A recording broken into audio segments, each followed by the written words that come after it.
Welcome to Oncology Today, current and future management of IDH-Mutant low-grade glioma. This is medical oncologist Dr. Neil Love.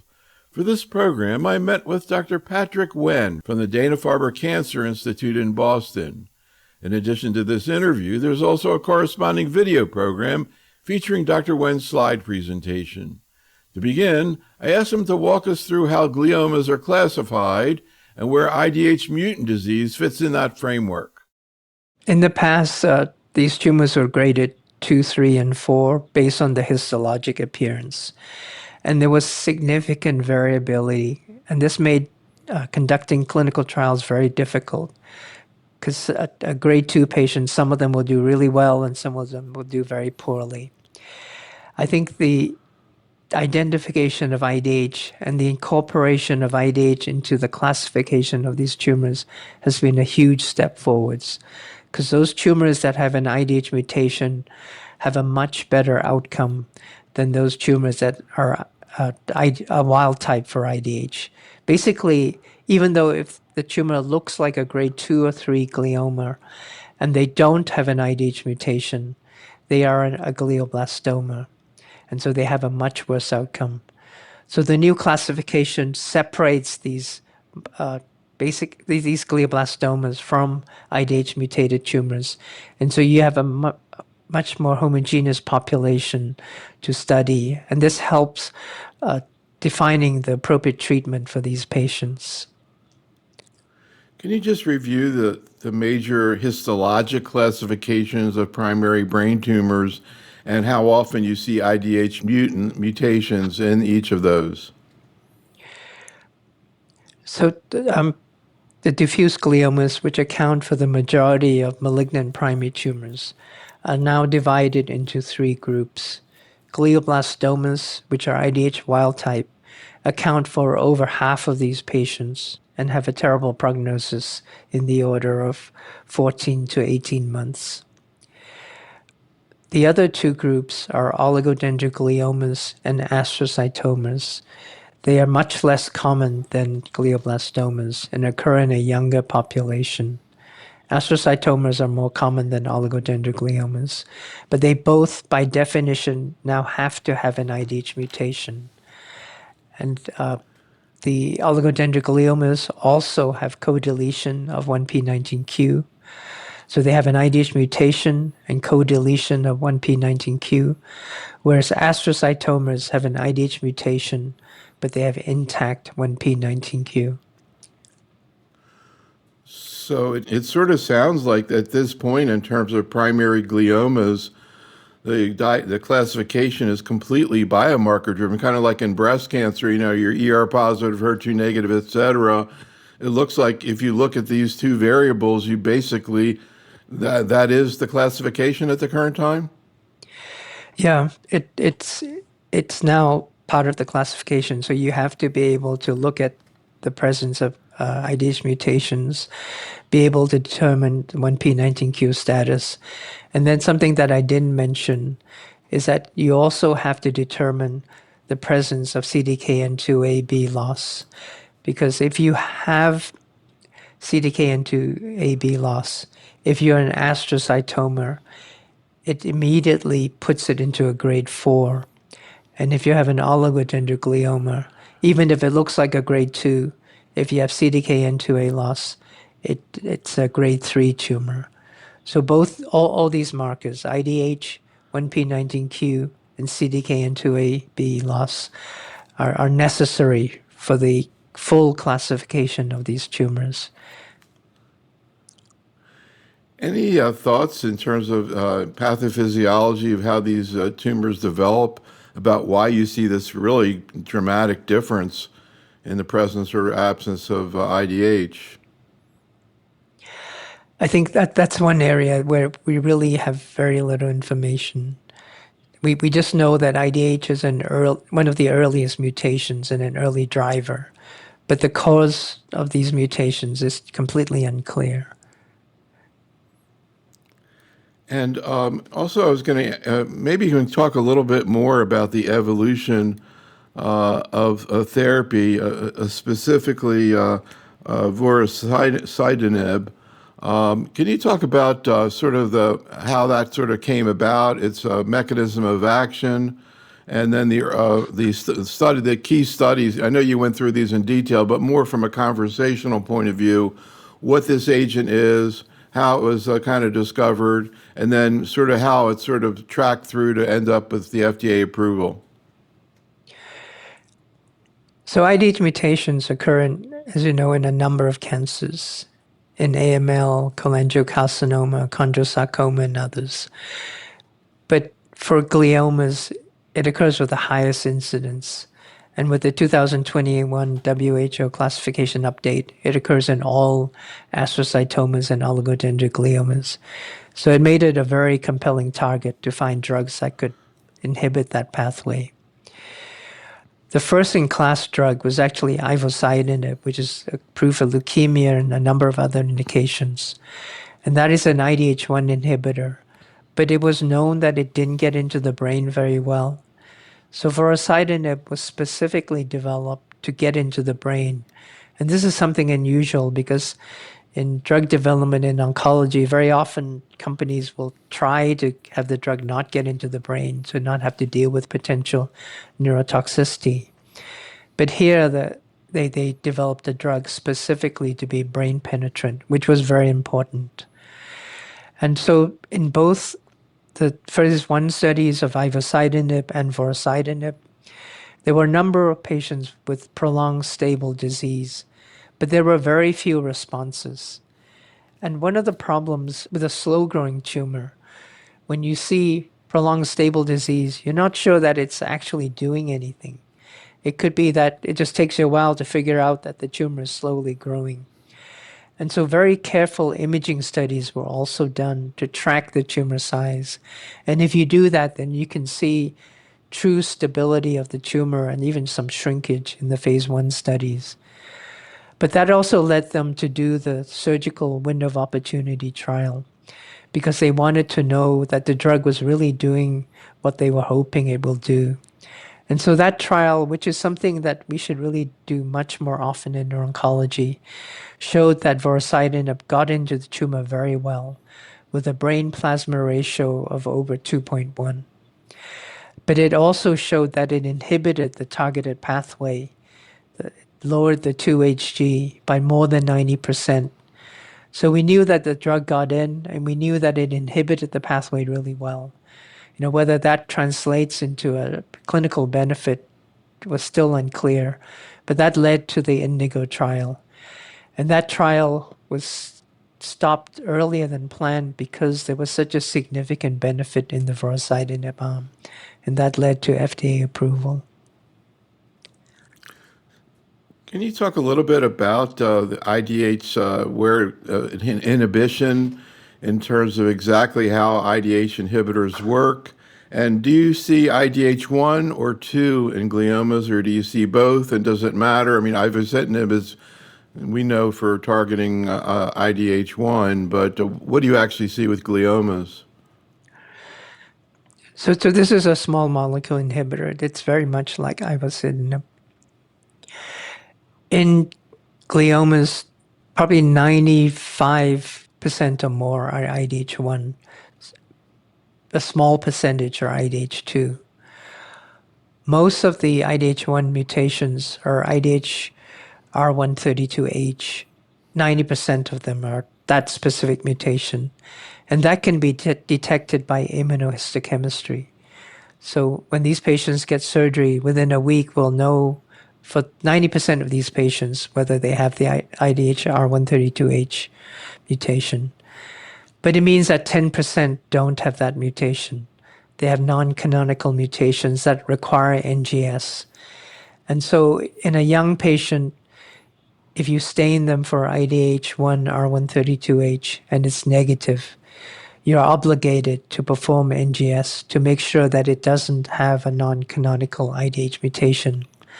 And that can delay the final diagnosis. So if you find no evidence of IDH mutation, does that mean the histologic diagnosis is different? It's a primary glioma or So GBM? if there's no, yeah, basically it's a GBM. There are specific criteria for other molecular alterations to call it a true GBM.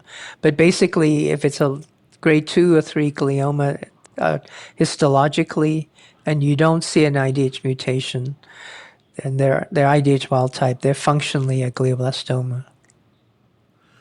Can you go back? In your talk, you had a really cool diagram, but maybe you can just try to verbally explain sort of what the mechanism of action is of IDH inhibition and, what the normal, pathway is and how IDH inhibitors or IDH mutation changes that, and then how IDH inhibitors sort of reverse that. So normally, IDH, it's present in all our cells, and it converts isocitrate to alpha-ketoglutarate. In the presence of an IDH mutation, the alpha-ketoglutarate is converted to an oncometabolite called 2-hydroxyglutarate, or 2-HG. This accumulates in very high concentrations, in millimolar concentrations, and it causes epigenetic changes and tumorigenesis. And so the hope is that if you can block the mutant IDH, you reverse this process, you lower the 2-HG levels, and you control the growth of the tumor. So with conventional IDH inhibitors in AML, you can see differentiation syndrome. Do you see anything similar to that when you use IDH inhibition in gliomas? No, I think that's purely related to the treatment of leukemia. So we don't see differentiation syndrome or swelling or anything like that. And maybe we can get into your cases so we can start to kind of clinically evolve into this. And starting out with your 30-year-old patient, what happened with this patient? So this is a 30-year-old female who presented with seizures and had surgery, but because of the location of the tumor, including in the insula, it was only partially resected. And this showed an astrocytoma, a grade 2 astrocytoma with the common IDH or R132H mutation. So following surgery, the patient continued to have seizures that required treatment with 2 seizure medicines. And so the treatment options for this patient theoretically could be watch and wait with seroscans every few months, radiochemotherapy, and because it's an astrocytoma, it would be radiation followed by a year of temozolomide or vorasidenib. This patient, because she had a subtotal resection and there was residual tumor, would fall into the group of patients that were part of the Indigo trial. And so one option would be to treat with vorasidenib. But in this case, the patient is having intractable seizures. And so in that case, even though vorasidenib can have an anti-seizure effect, it's not a very rapid effect. It can take a long time to manifest. And so to have more rapid control of the tumor, one might consider radiochemotherapy as a first choice treatment. This particular patient, however, did not want to have radiation, and so was tried on vorasidenib initially. But I think the more standard approach would be to go ahead with radiochemotherapy. It's a difficult situation for this patient because she's young. The radiation is in her dominant hemisphere, and so her memory area, for instance, will get radiated. And so the likelihood of sequelae, 10 years or more out is not trivial. So how was the patient treated and what's her current status? So she was treated initially with vorasidenib, and then she continued to have seizures. She had more surgery, and that helped the seizures. But then her scan started to show new areas of enhancement. And so we recommended that she proceed with radiochemotherapy.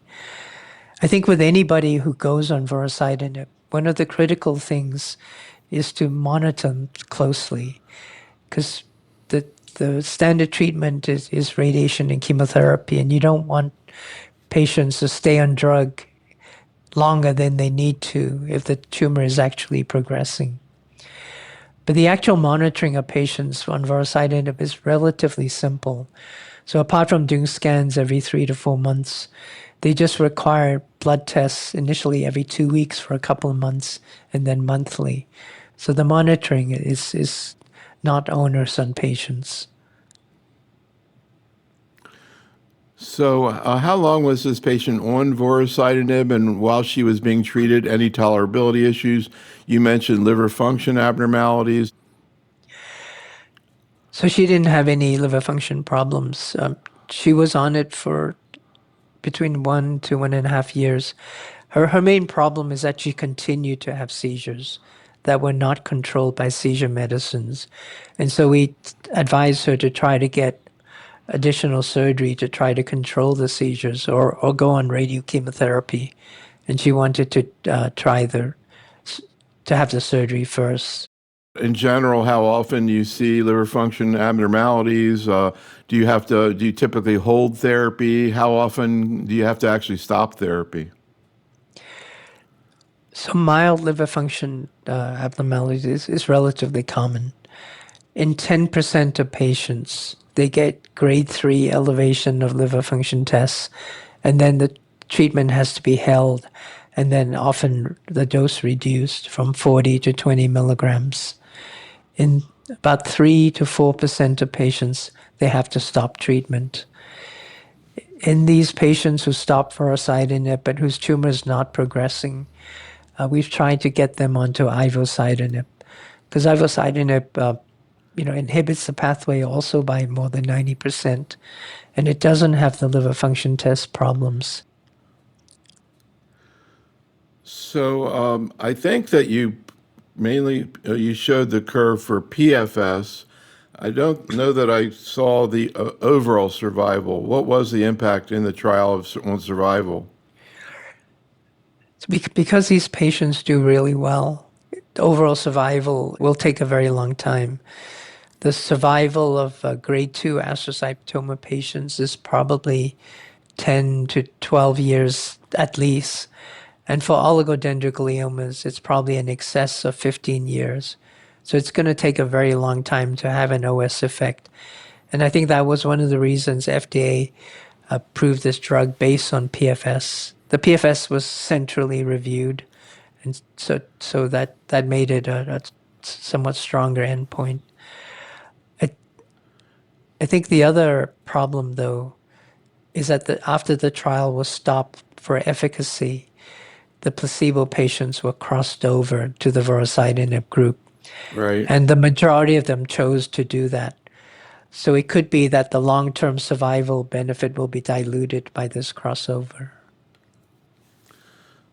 Another thing I didn't see, and I don't know if it exists, I know it's difficult to do tumor measurements in gliomas, but I didn't see a waterfall plot. Is there one? And how often do you see people actually progress? So the response rate, especially initially, is quite low. So there were relatively few true responses in the vorasidenib group compared to placebo. In the surgical window of opportunity trial, with much longer follow-up, you begin to see responses approaching 30 to 40% in the vorasidenib group. So I think with additional follow-up of these patients, we may start to see a much higher number of true responses, but it may take several years for that to manifest. You know, it's interesting when you use that term window of opportunity. I was thinking that early on in breast cancer, they would call these trials window of opportunity, and then it just sort of shifted into the whole concept of neoadjuvant systemic therapy. And is that something that you see occurring here in this situation? I mean, I guess when you use primary treatment, in a sense, that is neoadjuvant therapy if you continue it indefinitely, even theoretically. But is that the way you view this, that this is really neoadjuvant treatment? I think it's not so much neoadjuvant because for these gliomas, significant resection of the tumor will make a difference to outcome. So we don't want to be avoiding or delaying surgery. The first step should always be maximum safe resection, because if you can get a good resection, those patients do much better. And so this is following surgery rather than before surgery. So the idea of using pre-op treatment to maybe make the surgery, less extensive is something that really doesn't apply here because you don't really see responses. Yeah, and also we want to know we need tissue, at least right now, to make the diagnosis. Right now, it's very hard to make a definite diagnosis non-invasively. We can't use blood biomarkers or MR spectroscopy. None of them are sufficiently sensitive and specific enough to allow a diagnosis without getting tumor tissue. Speaking of biomarkers, are there any sort of cell-free DNA bespoke assays with gliomas? I think people are trying to do that. I think in the blood, it's still a challenge because relatively little tumor or DNA reaches the blood. There's more, that the yield is higher in cerebral spinal fluid. And so there's increasingly assays that have been developed looking in the spinal fluid. But the hope is that eventually the test will become sensitive enough to get blood biomarkers in the same way it's being done for many other cancers. All right, let's hear about your 43-year-old man. So this is a patient who also presented with seizures. The 80 to 90% of these IDH mutated low-grade gliomas present with seizures. And the patient had a subtotal resection, as you can see on the graph on the scans on the right. And so this is exactly the kind of patient that was eligible for the Indigo trial. So the options are that you can watch and wait, and before the availability of vorasidenib, a number of these patients would be observed with serial scans. Because there is residual tumor in the previous high risk, low risk group, many patients would be offered radiochemotherapy. But now this is an exact indication of vorasidenib, and so this patient went on vorasidenib, and this scan on the left is the postoperative scan, and the scan on the right is the scan 3 years later on vorasidenib, showing the stable disease. And the hope is that this drug will work for a number of years and allow this patient to delay the need for radiation and chemotherapy. I have a patient from the original phase 1 trial that is now 9 years out and still on drug. So some patients tolerate the drug well and can benefit it for a prolonged period of time. What are some of the key questions right now about vorasidenib that are being debated right now in terms of use clinically? And also, where do you see things heading with this agent? What kind of ongoing trials are being done right now? So the FDA approval was actually more extensive than the eligibility criteria for the Indigo trial. So the Indigo trial required patients to have measurable disease because we wanted to look to see if there's response from the drug. And also we wanted to track the volume of the tumor before treatment and then afterwards to see if there's a change in tumor growth rate trajectory. But the FDA approval allowed patients to have a gross total resection. And we know that even after a gross total resection, patients have residual disease. And that residual disease is growing, even if it's at a slow rate. And so it makes sense to treat those patients with the drug. In other cancers, for instance, CML, you don't wait till you see recurrence before you treat the patients. Treating the patient earlier is usually better. Another difference between the FDA approval and the Indigo trial is that it allows for patients to be treated following immediately after surgery. and not have to wait a year. And again, for most cancers, earlier treatment is generally better. The challenge here is that some patients with a gross total resection may look fairly stable with no recurrence for a number of years. And so whether you should put those patients on drug or watch them closely and put them on drug when there's a hint of recurrence is up for debate. And then, as I mentioned in the talk, these patients are in their 30s and 40s, and especially for women, some of them would want to have children. And having this window after a gross total resection potentially allows them to have children. We don't know what the effect of vorasidenib is on the fetus, but it's not allowed to try to bear children on vorasidenib. And then I think the other area of debate is whether to treat newly diagnosed grade 2 gliomas with contrast enhancement. Because we know for recurrent tumors with contrast enhancement, they don't respond as well to the drug because the other pathways presumably are activated and they're more aggressive. But in newly diagnosed tumors, we think that it's probably not as important to have contrast enhancement. Even though they have contrast enhancement, you have the histology showing that it's a grade 2 tumor. And we think it's appropriate to consider treating these patients also. I think the really controversial area is whether to treat grade 3 tumors or not. And I think the biology of these tumors is much less than most people realize. I think for grade 3 tumors, the diagnosis of a grade 2 and grade 3 tumors is not as definite as most people think. Most neuropathologists will tell you that it's a gray area and there's a gradation between grade 2 and 3. And something that someone would call a grade 2, another pathologist may call a grade 3. And so that's one area where there's a lot of debate about whether this drug should also be considered in grade 3 tumors. Can you talk about some of the ongoing studies looking at vorasidenib, including the Alliance Phase 3 trial?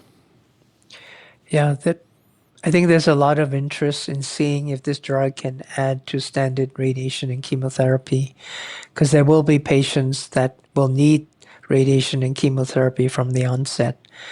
And so the standard radiation chemotherapy for astrocytomas is you treat with the radiation for 6 weeks at 6 to 60 gray, and then you follow the treatment with 12 cycles of temozolomide. And so the Alliance trial will be adding vorasidenib or placebo to adjuvant temozolomide, and then continuing that treatment after completion of chemotherapy. And so this is a large study that will start later this year. The other major trial is the VIGO trial being done in EORTC. Here they're looking at the value of adding vorasidenib after completion of radiochemotherapy. The Alliance is looking at the addition of vorasidenib both during the chemotherapy and afterwards. The VIGO trial just looks at the value of vorasidenib after completion of radiochemotherapy. And then the company is looking at the addition of vorasidenib to temozolomide for grade 4 tumors as well. These are very hard to treat tumors with a much worse prognosis. And because they are now split off from glioblastoma, there are actually very few clinical trials for these patients. What about combining this with other agents? You referred to a trial combining with an IO pembrolizumab. What's the thinking there? So in these tumors, the very high 2-hydroxyglutarate, 2-HG levels in the tumor is very immunosuppressive. And if you can lower the 2-HG levels with vorasidenib, then you augment the immune response. And this was shown in that surgical window of opportunity trial. And so that you can potentially combine it with either a vaccine or with checkpoint inhibitors. So there are trials that are ongoing doing both. There's a trial that combines an IDH-1 vaccine with vorasidenib, and the trial we're involved with combines vorasidenib with pembrolizumab. These are for recurrent tumors. What kind of vaccine is it? It's a peptide vaccine against IDH-1. So I know there's another IDH inhibitor that I think is approved in AML, olutasidenib. I can't pronounce it too well, but looks like it's been studied in gliomas also. What do you see there? So they did a phase 1 trial, and similar to vorasidenib, there was a number of patients with prolonged stable disease, and a small number had partial responses. So this is being studied in pediatric IDH mutated tumors, and I think they're trying to decide how to develop the drug in adults as well. It's a challenge now that vorasidenib is approved to develop a somewhat similar drug in that space. I think one area that's pretty wide open is in the recurrent setting still. But I think they're trying to decide. So I thought maybe we could also take this opportunity, provide a little bit of an update to glioblastoma, which of course is the major primary tumor. Can you talk a little bit about current management, new innovations that are being looked at, and where you see things heading in the future? So glioblastomas make up more than 50% of malignant primary brain tumors, and the outcome really hasn't changed for the past 10, 15 years.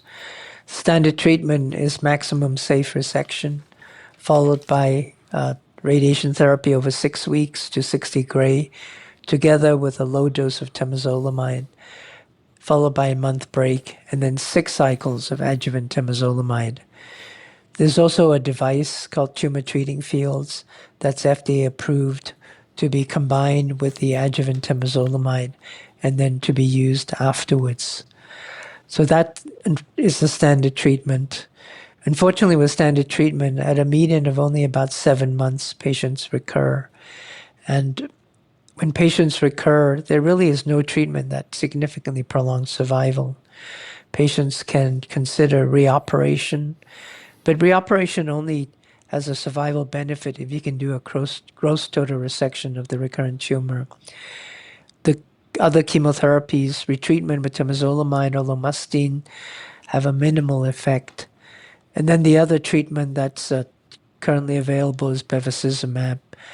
This is very helpful in reducing the peritumoral edema.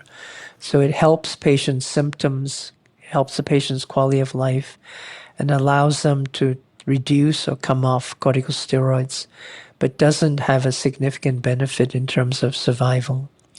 So unfortunately, those are the only approved treatments. So people have been looking at many other treatments to see if they can improve outcome. There's been a lot of interest in targeted therapies, but glioblastomas have significant heterogeneity, and there's significant plasticity between the subtypes. And so with the rare exception, targeted therapies have not been very helpful. The two exceptions are in the 2 to 3% of glioblastoma that have BRAF V600E mutations. In the RAW trial, we showed that dabrafenib and trametinib can produce a response that's durable in a subset of these patients. And it was part of the general approval for refractory or recurrent BRAF mutated tumors that occurred in 2022, I think. And then the very rare subgroup of patients with NTRK fusions, they do have responses, but NTRK fusions are incredibly rare in glioblastomas. For other targeted therapies, there's a lot of interest in DNA damage repair pathway. And so there's an ATM inhibitor, AZD1390, that's going into a phase 3 trial. There's also a lot of interest in theranostic agents. And then with antibody drug conjugates, which has been a major advance in cancer, there's also interest. The problem is that these are big molecules and they're unlikely to get into the brain through the blood-brain barrier. And so there's thought of combining these with focused ultrasound and microbubbles that opens up the blood-brain barrier for a few hours around the infusion. The other area that is not novel to brain tumors, but it's a major area in neuro-oncology, is that there's increasing evidence that neurons interact with glioma cells to promote the growth of glioma cells. So for instance, neurons form synapses with glioma cells. And so those receptors can be targeted. And then the glioma cells form interconnecting tumor networks that mediate resistance to treatment. And so targeting those tumor networks is also an area of interest. And then the other area of interest is in immunotherapies. Unfortunately, the immune response in these tumors is very suppressed. They're cold tumors with a paucity of T cells, and the microenvironment and the macrophages are very immunosuppressive. And so checkpoint inhibitors on their own have not been helpful. There's a lot of interest in vaccines, and we'll have to see whether they pan out. The one area where there's been a lot of interest is in CAR T cells. There have been a number of CAR T cells that have been developed that have shown responses in a small number of patients that appear quite durable. In most patients, it isn't effective. And part of the problem is the CAR T cells, if you administer them systemically, they don't get into the tumor very well. And so people are giving it into the ventricle or into the tumor cavity. And then when you give the CAR T cells, there's upregulation of many immunosuppressive pathways in the tumor. And so combining the CAR T cells with mechanisms to suppress the regulatory T cells or the upregulation of PD-L1 will be important. That's incredible. What's the target for the CAR T? There are different targets. One common one is EGFR, which is amplified in half of glioblastomas and mutated in about a quarter. Interleukin-13 receptor alpha 2, but there are a number of others. You said EGFR is mutated. Do EGFR TKIs like osimertinib work? So osimertinib doesn't work. Most of the drugs developed for lung cancer target different mutations from glioblastoma. But even those drugs that were developed to be brain penetrant and target the glioblastoma mutations, which are usually in the extracellular domain, haven't worked that well. And this is because of the heterogeneity and the plasticity of these tumors.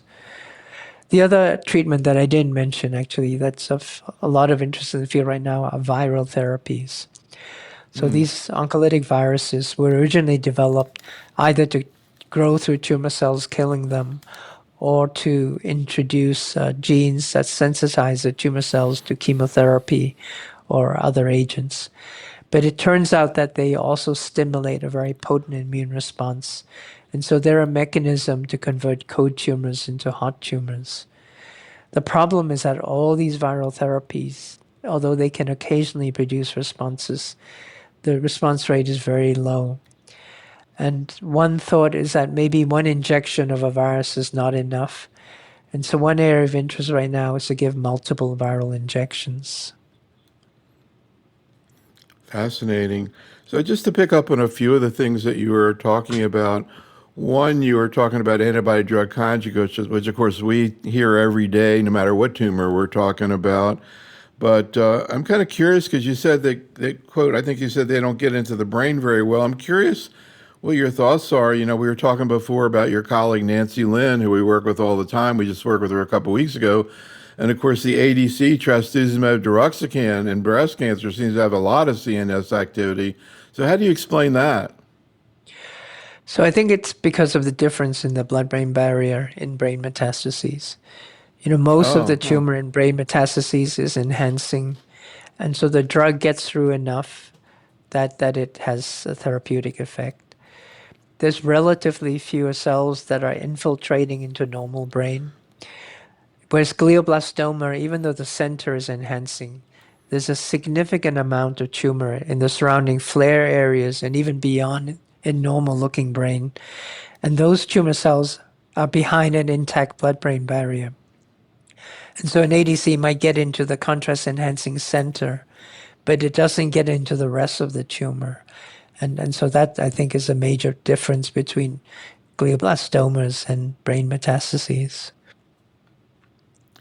So another thing you mentioned was a BRAF therapy. Just kind of curious whether or not, I guess in melanoma and colon cancer, or actually melanoma and lung cancer, for sure, they've moved away from Dabtrem, also in colon, to encorafenib, binimetinib. Any thoughts about doing that with gliomas? Yeah, Clarissa Schreck at Hopkins actually had a trial of that combination, but the trial was discontinued because the companies stopped supporting it. These are rare tumors. They're Right. only about 2% of glioblastoma, so the trials are difficult to do. But it would make sense to look at other combinations that are perhaps slightly better tolerated. So you mentioned tumor treating fields, and I had kind of a flashback because we were actually at the SNO meeting. I forget how many years ago when tumor treating fields was just coming out, and everybody was like, "What are we talking about here?" I'm curious right now in your own practice to what extent you use TTF, and how do patients deal with it? So it's an FDA approved treatment, so we tell all patients about it. I think it for clinical trials, most trials exclude tumor treating fields. So for patients who want to do clinical trials, that's usually not an option.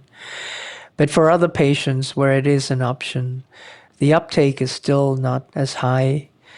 In our practice, maybe 10 to 15%.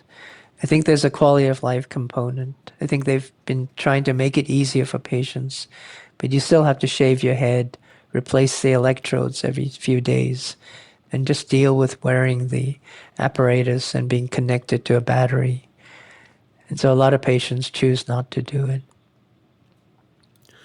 Again, there've been a lot of skepticism about this. People don't understand, how it might work. What's your take? Do you think, from a scientific point of view, there's really something there and maybe something that could be further studied or maybe not? They did a phase 3 trial in glioblastoma, and the survival was 4.9 months, which is not trivial. It's actually longer than temozolomide.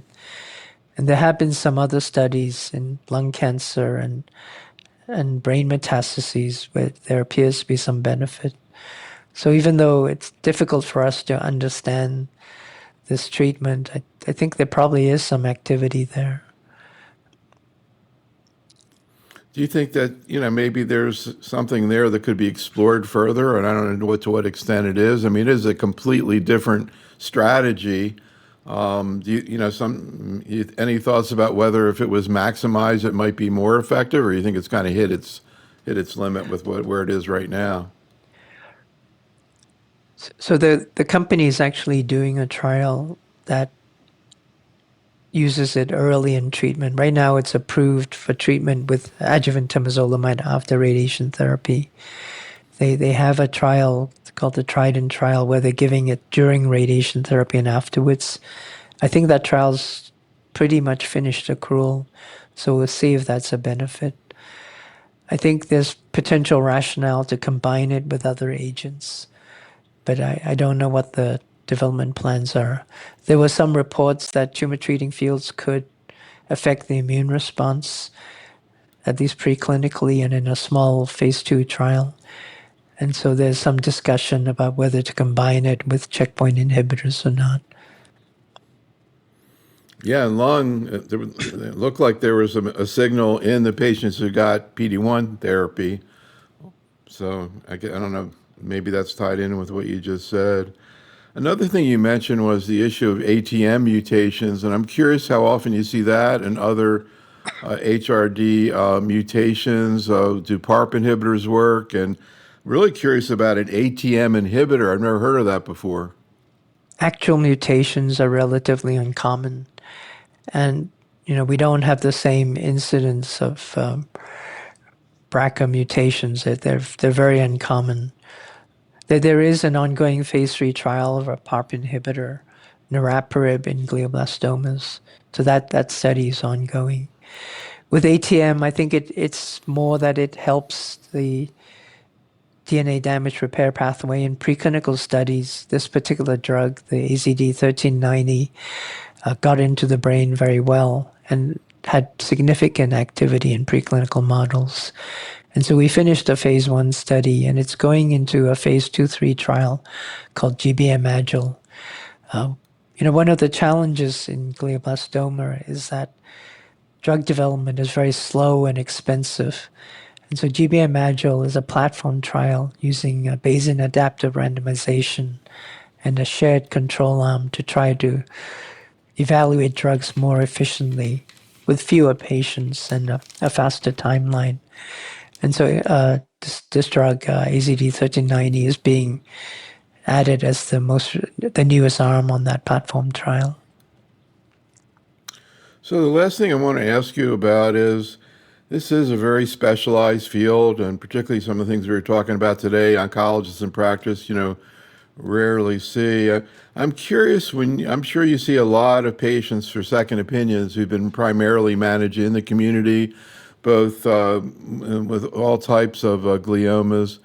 I'm curious about I'm not going to say errors, but things you see people doing or not doing in the management of these patients that, let's say, you would do differently. I think one critical thing, because you're right, it's rare, it's not something that a medical oncologist will encounter very often.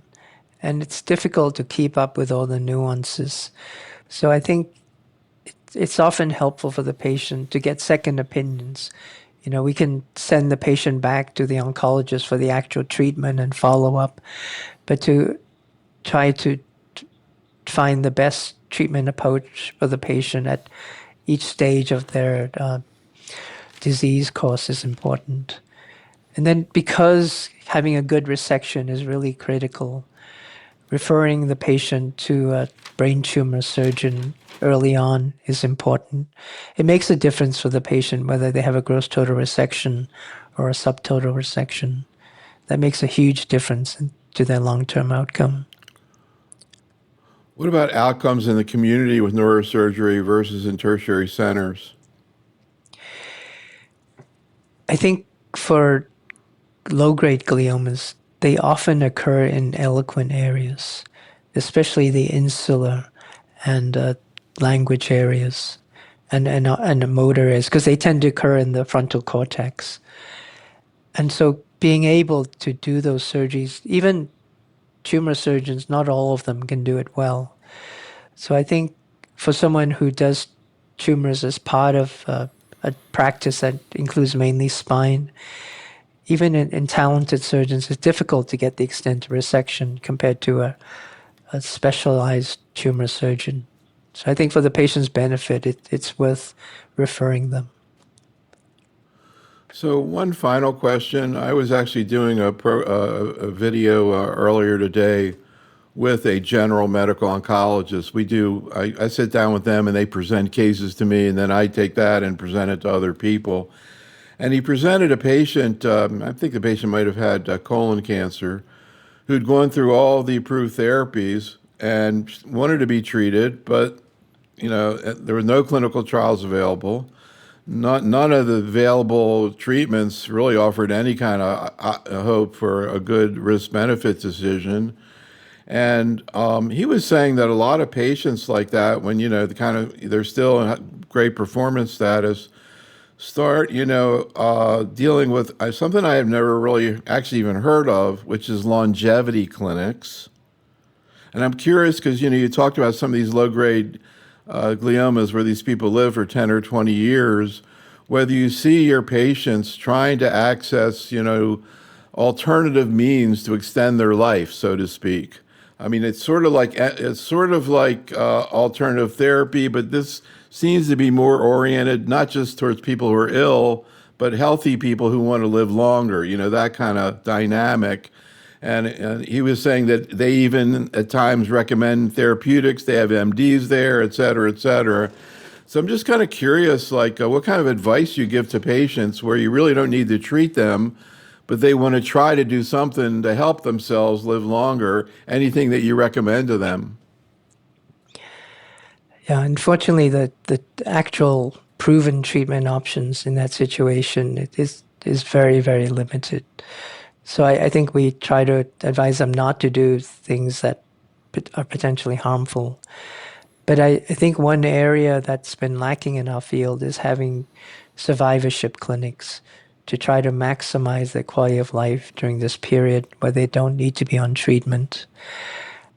That's something that's growing, but is not available at all tumor centers. What do you think it is that they learn there that's useful to them? I think information about diet, exercise, how to deal with the stress. I think a lot of them, unfortunately, have cognitive issues and how to manage that and getting the help, the testing and the help to maximize their cognitive function. Because unlike a lot of cancer patients, brain tumor patients over time don't work very often. And that's also an important issue. And that has financial and social implications as well.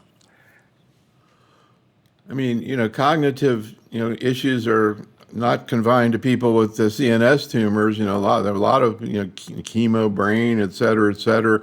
Are there specific therapies or exercises or things that people can do that improve their cognitive function? I think cognitive therapy helps to some extent.